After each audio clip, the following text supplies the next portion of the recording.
Welcome to the Natural Born Leaders podcast, the place where women's leadership and experiences in organizations take center stage. I'm Shirley Azar, a former senior procurement manager, a lecturer, and mentor for women leaders. In each episode, we dive into the challenges and triumphs that women managers face in the workplace.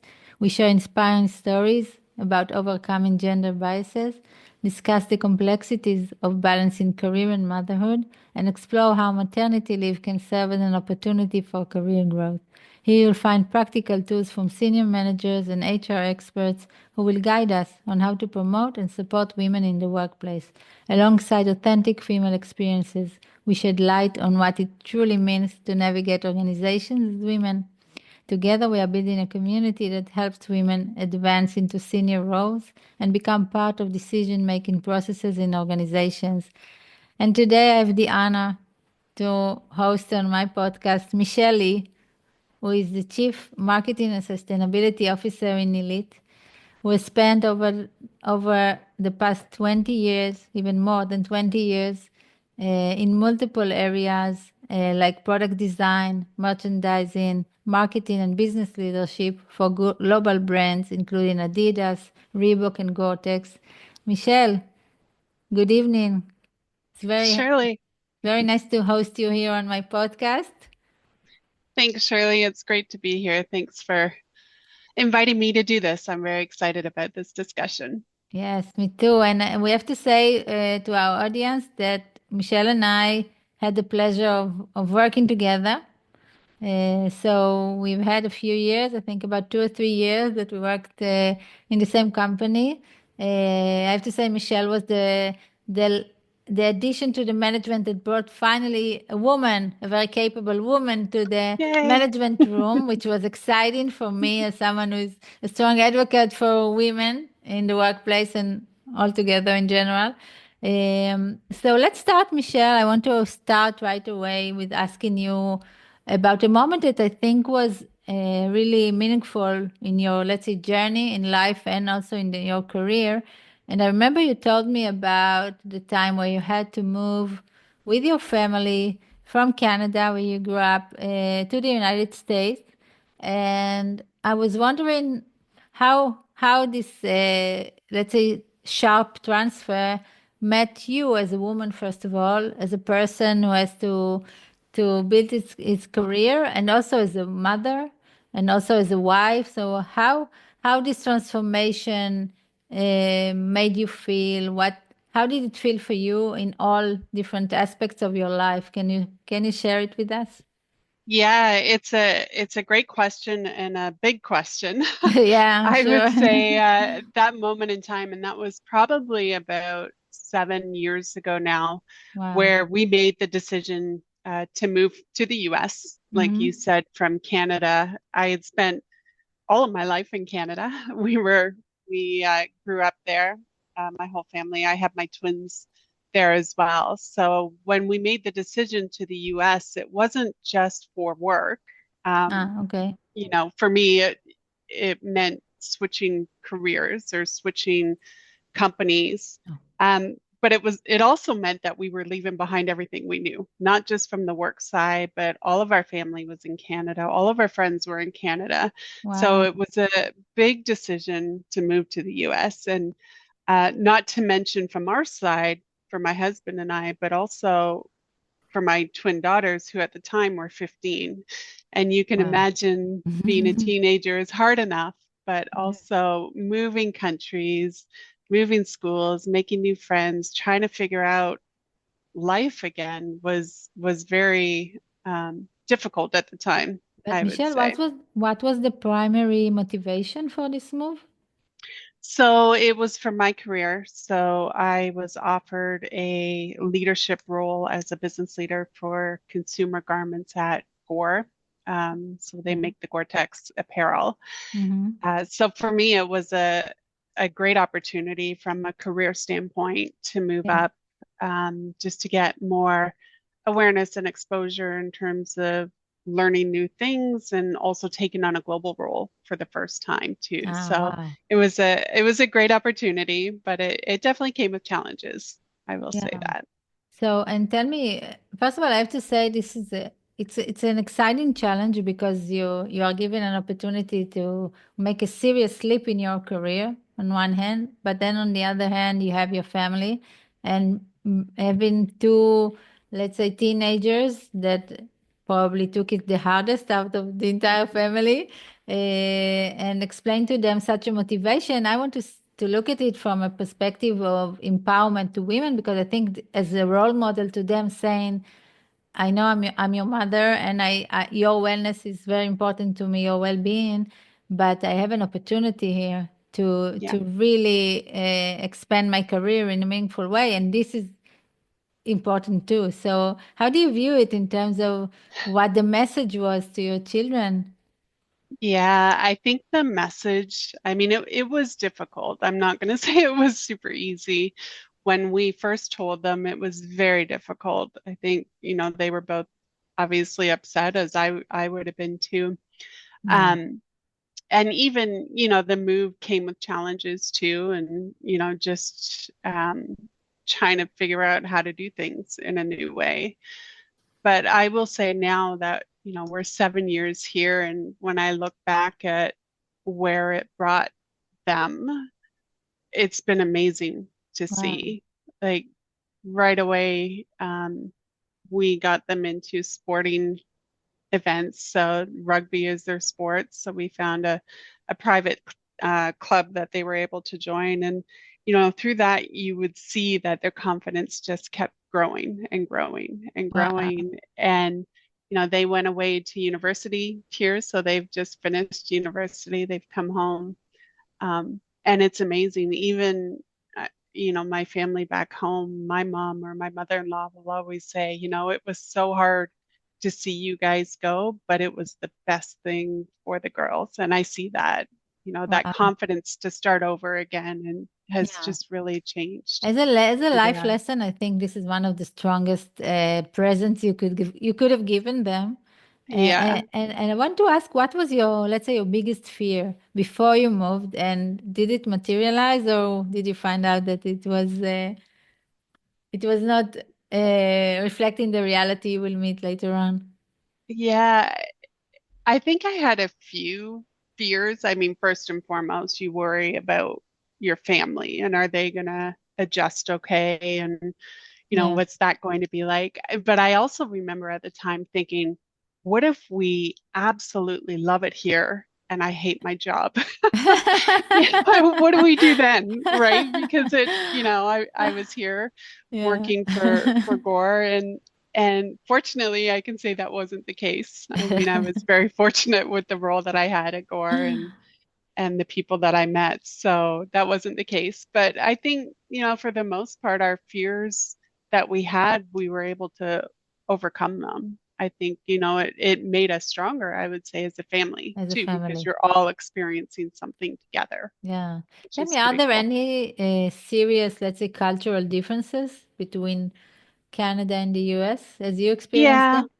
Yeah, there's a little bit, I would say. I mean, not a whole lot. It wouldn't be like moving to Europe because there's a lot of similarities in the two Okay. countries. I would say right now there's a lot of challenges between the two countries, Yeah. which makes it interesting. But yeah, for the most part, it's a pretty easy integration. So, in terms of looking at your leadership role, okay, so when I look at leadership, the most important thing for us as leaders is our ability to get people aboard on our agenda, on our, let's say, goals, on the mutual goals, and make them work for with us as a group. And did you find any differences in the way you can motivate, let's say, American employees?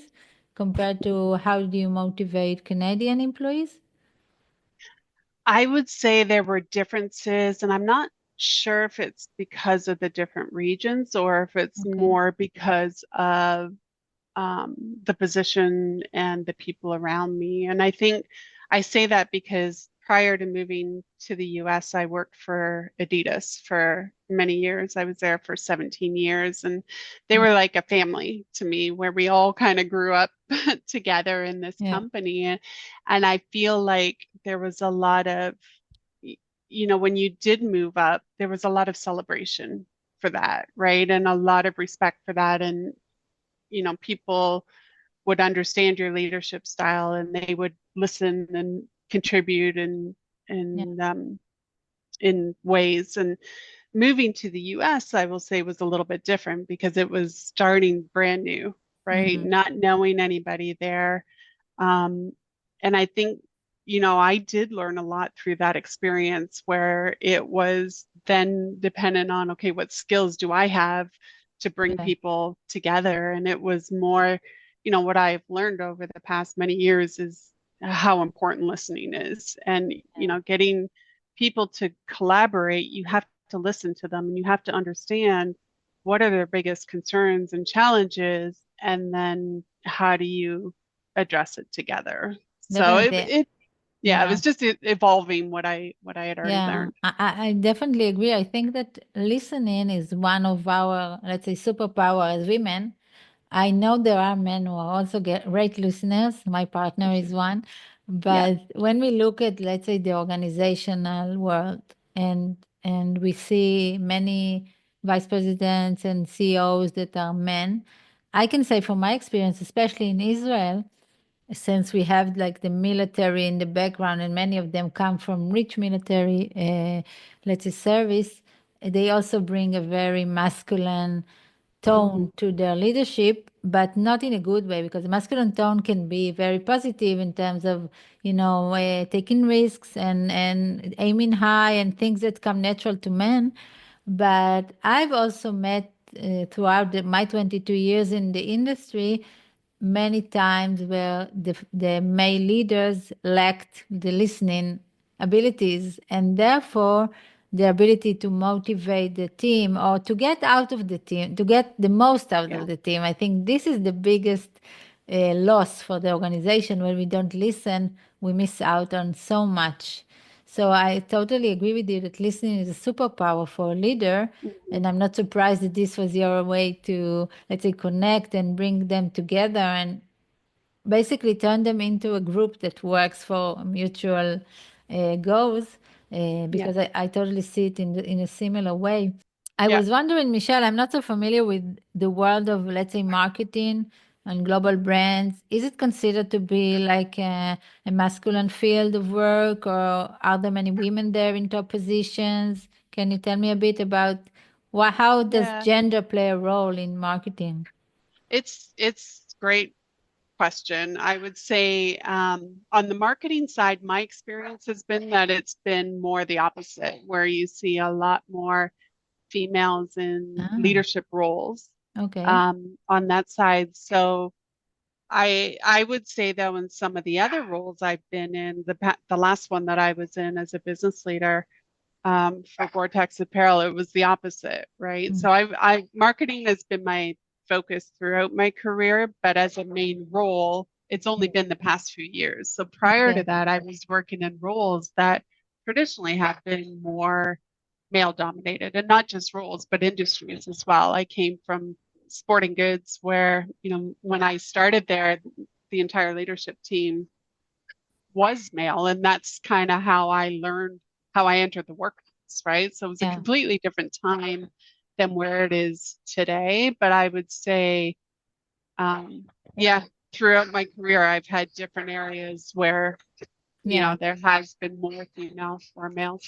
Yeah, Yeah. I can say that the experience that you are describing, where we are, let's say, the only women in the room on many occasions, Hmm. I think this is an experience almost every woman who has reached a high position can relate to, because we all meet it at some point in our career, and sometimes throughout many years of our career, depending on the, let's say, the field we are operating in.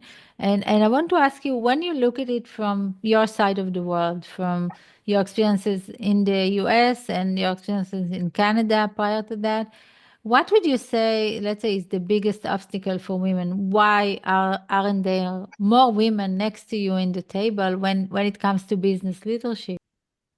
It's another great question. You've got a lot of great questions today.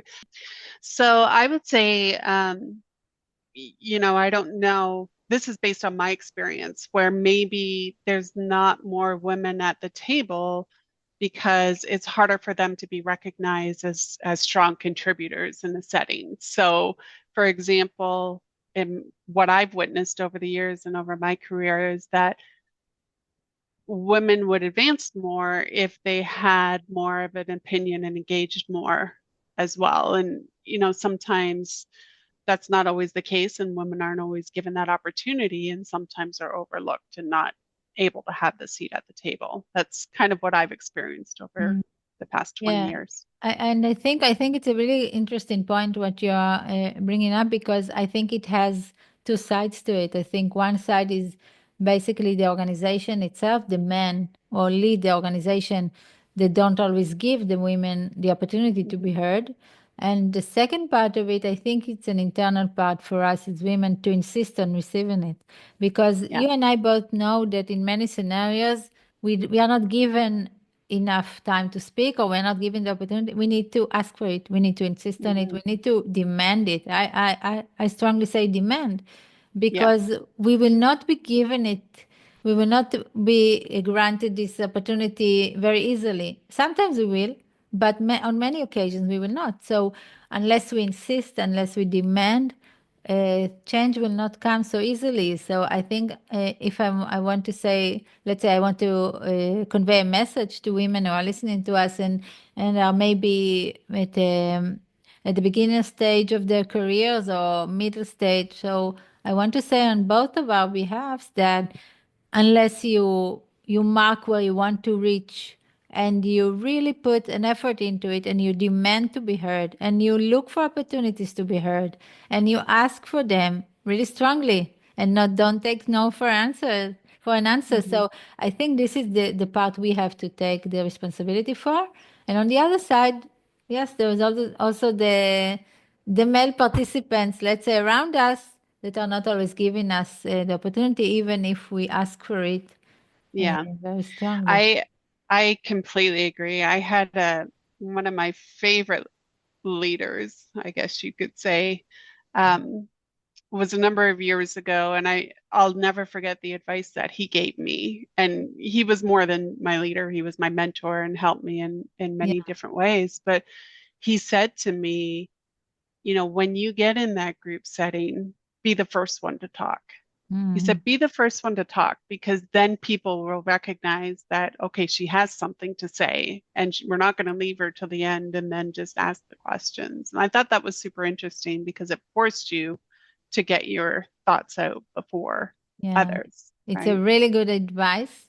And I want to say, no, that researchers found that during work meetings, men have the tendency to cut women while they are Mhm. speaking 3 times, 3 times the times that they cut men when they are speaking. So Wow. our experience is not something we imagine. We are being disturbed during our time that we take in this meeting room.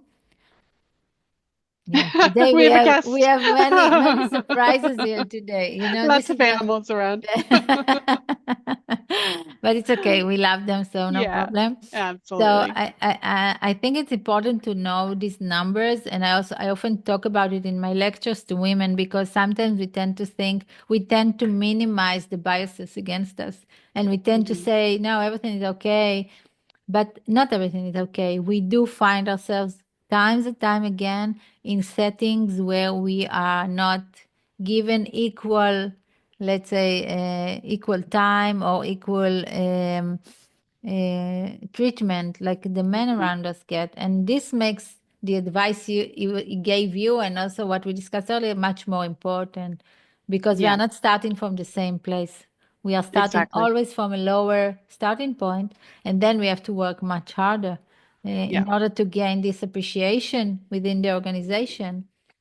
And I want to ask you, Michelle, how do you have you ever had a situation where, let's say, you were, let's say, spoken to in a way that you felt was not giving you the right respect, or giving you, um, um, let's say, suitable recognition or appreciation, and you felt it was because of your gender? Did you have any specific incident that you could relate to your gender? There's one incident I can remember, Okay, and it wasn't directly said to me, but it was said about me. And about I you. Okay, remember thinking, wow, at the time it was so shocking. And, this again, this was at the very start of my career where I was brand new, trying to figure out the world and where I fit in it. And I remember I was staying late one night just working on something because that's what I did quite yeah, often. yeah, And I the next day my leader came to me and basically said, so and so, I'm not going to repeat the name, but somebody who was in another leadership role, yeah. basically wanted to know why you were here so late and not at home making dinner for your husband. Wow, no, he really didn't say that. That is what Wow, I had heard, and I thought, oh my gosh, like, and that was 20 years ago or whatever the time frame was, but it's still at that time was so shocking too yeah. that that's what was I hope you being asked them said. if you asked him if the 50s called and they said they're coming back or something. Yeah, I should have. Because I it's should have. Yeah. But it's funny though, because clearly it had an impact on me if I still remember it to this yeah, day, because there's been many cases like that. yeah, But I have been fortunate too. I don't want to make it sound like, my whole career has been yeah, focused like that. Like I said, I had one especially, but I've had a lot of great mentors over the years who have, yeah, really given me a male's perspective too, which has been super yeah. helpful for me to understand how I should show up in different meetings and settings as well. Yeah, I think this is a really strong comment because I also try to teach women that there are behaviors that men around us tend to execute and be very good at, and we should learn to do the same. Hmm. It works for them and it works very well. And I find it that when it doesn't come natural to us, or it feels a bit, It's hard. wow, should I say about why should I promote myself? Why should I tell everyone what I Hmm. do? But this is what works within organization. We see it all around us, so we need to learn to do it as well, right? We do. And it's a struggle. It's a struggle. Even today, it's a struggle. And I'll be in meetings like just a few weeks ago, and it's like, unless I actively promote something that I did, somebody else might take credit for it. And it's so frustrating Wow. to me internally because I'm not vocal that way. Like I have to force myself to be vocal that way. And it just doesn't feel natural, but it also doesn't feel great if you're not being recognized for your Yeah, accomplishments. exactly. And I think this is exactly what many women meet. They meet this uncomfortable feeling because it doesn't come natural to us. But we must be more strategic in the way we manage ourselves within the organization. Otherwise, we are taken for granted and we are not chosen for promotion. So everything we see, all the numbers, we see horrific numbers of women at the top management, also in the US and in Israel and globally. We see it. The numbers are terrible in terms of how women are represented. And there Mhm. is a reason. There are many reasons, but this is one of them. And I want to convey this message as well to our listeners to say the responsibility is also on us. The responsibility is also on us to to struggle with the parts that are not convenient for us or they are less natural to us and Yeah. make the effort because no one Yeah. will make it for us, right? No, It doesn't no. work like this in real life. In real life, it doesn't, unless you're really, really fortunate. And, I've had some cases where I have been, but yeah. Michelle, So, I want to ask you, you've had a wonderful career so far and you have obviously a wonderful career ahead of you. So tell me, what is like one special big achievement that you're really proud of? And when you look at it, you feel, wow, so consumed with happiness and fulfillment. I'm sure you have many, but choose one just for the sake of choose this one. conversation. Um, I would say for me, it's about the people that I've been able to help along the Okay. way. It's Okay. not necessarily about the accomplishments and hey, we met our numbers or, you know, a strategy that I recommended got implemented. But when I see and I think about somebody, a specific experience for somebody who worked for me and just taking the time to have conversation like we're having Yeah. today, right? And the fact that yes, I do feel old sometimes, but I also recognize with that comes the wisdom and the experience of that and my ability to help that person and see them grow is Mm. super rewarding too. So for me, it's you know, it's beyond the numbers, it's beyond the metrics. It's how are you helping somebody else achieve their Yeah. goals? First of all, it's a beautiful answer, and I really like it. And I have to say that it's kind of a characteristic to women when I ask this question, because I talk to many managers, so I often ask this question, and I find that women tend to see value and to feel very fulfilled from experiences like that, from Hmm. seeing someone else grow. And this is something I don't think many men in your position would answer me. I'm sure they would say, I succeeded in bringing this company to X It's numbers. true. And Yeah, so they look at numbers and they look at achievements like in a much different way than us. And I think this is the beauty in bringing women to the table next to the men. And this is also hmm, what the organizations are missing out on when there are not so many women there, because then the perspective is always very limited to numbers and achievements and I can do that and my ego and everything, but we bring all the extra value, and this extra value is so meaningful when we look at what keeps employees in our company, what keeps them loyal, what keeps them engaged, absolutely. right? Absolutely. And it's what makes you successful too. Yeah, If the people that you're working with are happy and feel like they're heard and you're mentoring them and they're growing, yeah. it's only going to reflect positively on the output too. So it's a win-win situation for Definitely, sure. definitely, definitely. Tell me, Michelle, what are your, let's say, when you look at your future career, how do you see it progress? Yeah. What are your, let's say, what is your dream going forward? What is my dream? Yeah. Um, I have to say, Shirley, I admire what you're doing. I think the courage that you had to move away from the corporate world and do something that's inspiring and motivating others is where I'd love to go next. I don't know when that is or what that looks like, but something where I can help others based on my experiences where I want to be and where I will be someday. Yeah, great. So, wow, a wonderful dream, and I think you have so much value to give them and so much wisdom to share. And I can tell you from my experiences since I left the corporate world, the fulfillment that I get when I see transformation in women that I work with is something that could never be matched to any negotiation that I succeeded in, and or any savings that I could reach as a procurement manager or anything like that. It's not even close. I think that when we are able to help someone else in a meaningful way that changes their lives, it's similar to the example you gave with this employee that you have. So something inside us gets fulfilled, and Absolutely. it's a wonderful feeling. So I really wish that you find the right timing for you to make this shift Thank you.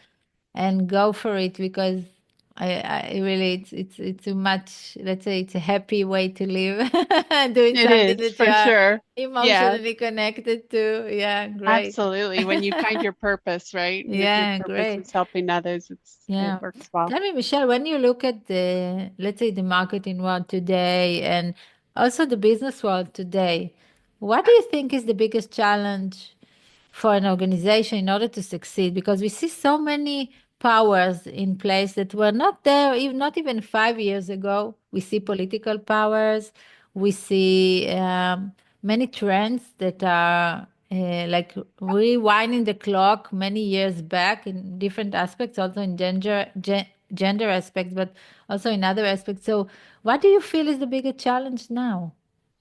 One of There's them. a lot of challenges right now. Yeah, I would yeah, say, when you look at the industry and all industries, I would say, yeah, well, most industries, we live in a very um, unstable, I guess you could say, world right now when you look at yeah, everything that's happening around us. And, correct. in our business, we're very dependent on the consumer that's buying apparel.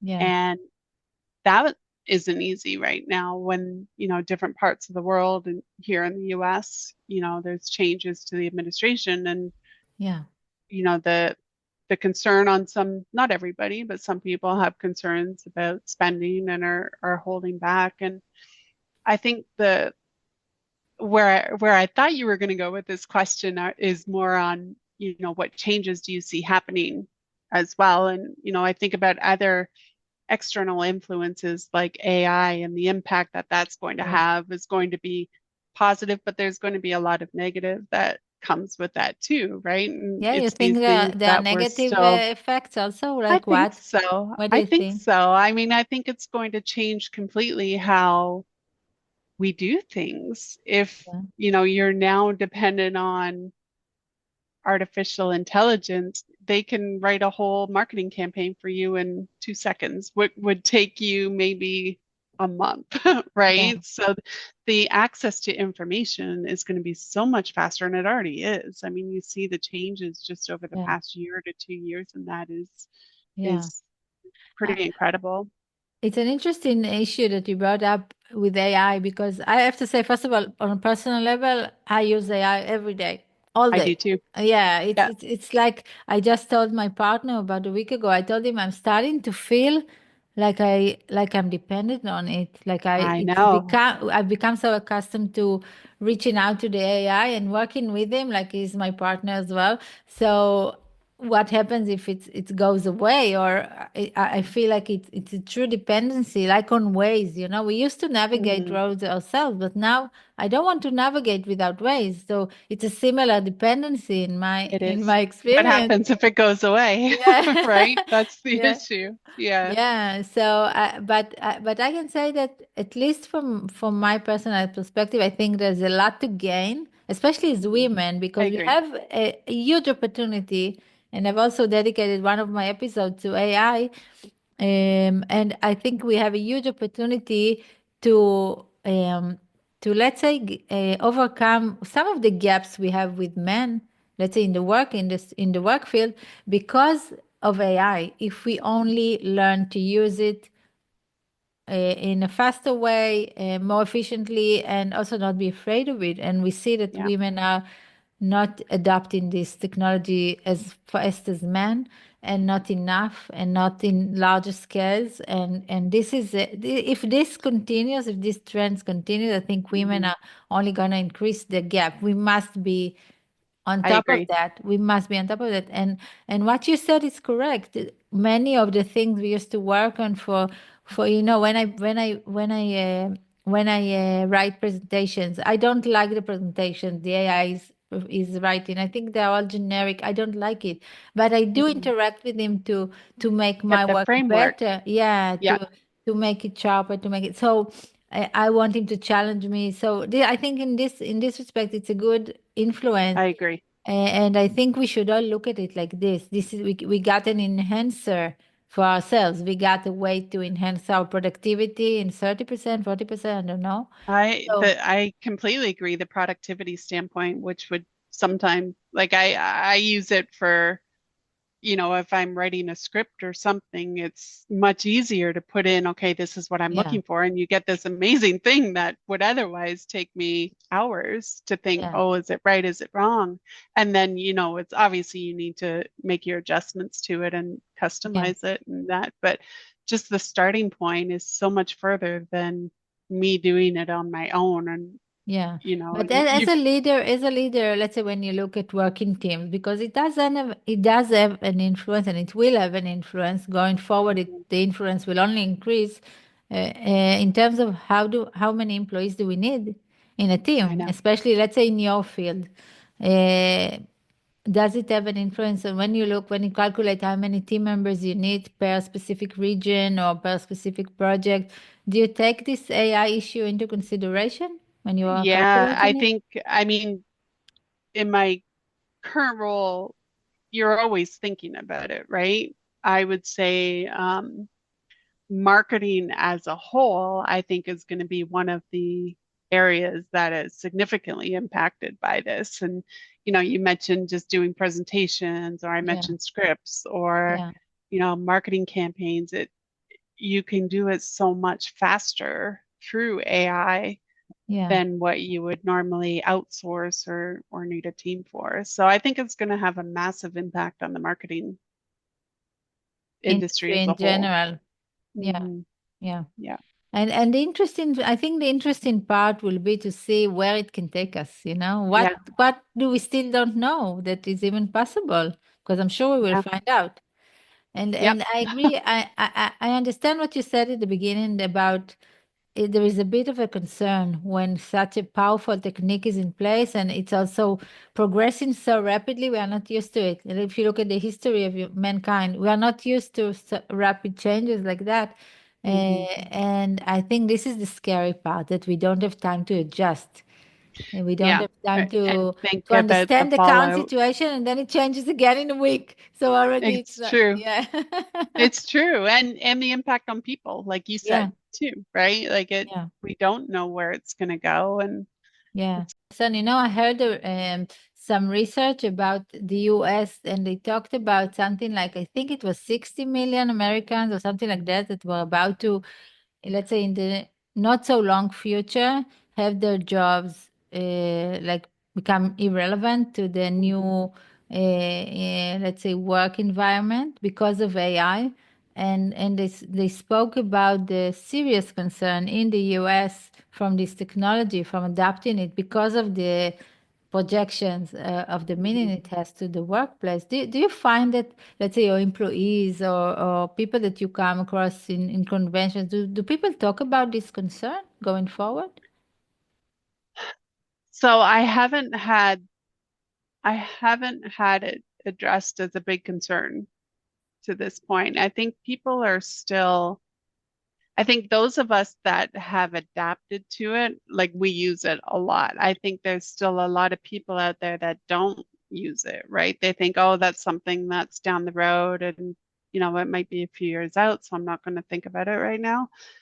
Where I just think there's that unknown. So I don't see that concern about the impact that it's going to have short Yeah, term, which, yeah. those of us that understand it and see where it could go, I think we're concerned. But I think a lot of people haven't been openly using it at this point, Wow. is my perception. Yeah, I see it also around me, it kind of makes me feel very uncomfortable because I feel like there is a train going to the future, and the ones that will not be on the train, I'm not sure how they will be relevant to the I world, agree. and especially if they're relatively young and they have many years to support themselves and work.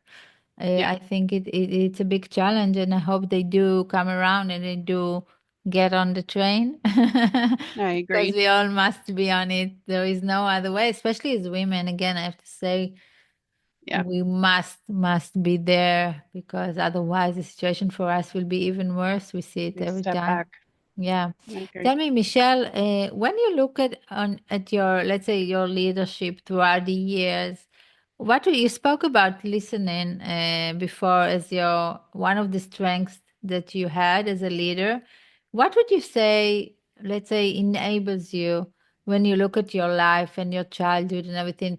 Do you think that your strength as a leader comes more from, let's say, internal strength that you were brought up in a certain way that enables it, or was it like something you taught yourself through mentors over the years? How do you, let's say, analyze your strengths as a leader? Where are the roots of that? Where do they come from? I think it's a combination of a few things and things that you learn Yeah, over time. I think my work ethic comes from my upbringing. I see, how my parents worked. And I think for me, that feeling of I've got to work hard in order to move ahead was something that was instilled in me.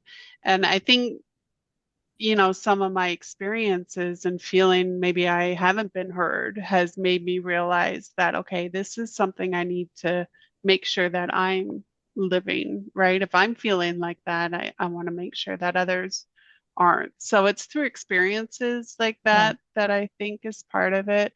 But I think part of it too is just who you are, right? And being authentic to who you are. And sometimes you can see that it's forced if somebody's like, "Oh, tell me how you're feeling," and then, they're on their phone texting somebody. I think yeah. it's, How are you? yeah, Yeah. exactly. And that happens. That does happen. So True. I think it's just knowing the self-awareness and knowing your strengths and building off of those, I think is Yeah. what's key. Wow, wonderful. Yeah, it sounds like a wonderful combination. I can see how it gives you all the basis you need for your leadership. Michelle, we are nearing the end of the episode, and I want to ask you, I want you to think about your two lovely daughters who are at the university stage, right? And they're really young, and their whole lives are ahead of them. Mhm. And I want you to give them an advice that is also relevant to other young women who are listening to us in terms of how do they start their journey in this life, in the career, in managing the balance between motherhood and career if they are interested in being mothers. What would be some of your gold advice for them?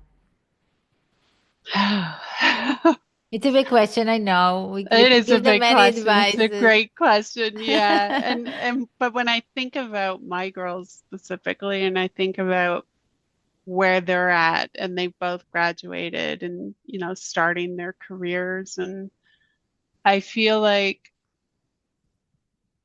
one of the pieces of advice, and there's a lot that I would give Yeah. them is, this kind of goes back to what I was saying earlier about how I was brought up. Like, you work hard, and because you're working hard, you will advance that way. I almost want to take not the opposite for them, but I want to say it's not all about working hard. It's about the relationships that you make. It's about stuff outside of work, right? You need to have that balance of everything in your life. And, there's times when I look back at my life so far, and yeah, I have regrets. I have regrets that I traveled here for a work thing and should have been home for something else. And I think we all struggle with that as mothers, right? You have those times that you're always going to regret. But that's why I think my advice would be it's okay to be driven and it's great to want to move up, but recognize everything that's around you too and don't take it for granted, because there might be a day when your job is gone, and then, you know, making sure that you have everything outside of that built up as a key important factor is Yeah, wow. I really love this important. advice. I think it's a great one. And I fully agree. I can tell you that I always tell women that I mentor, I tell them we need to be very committed to our work.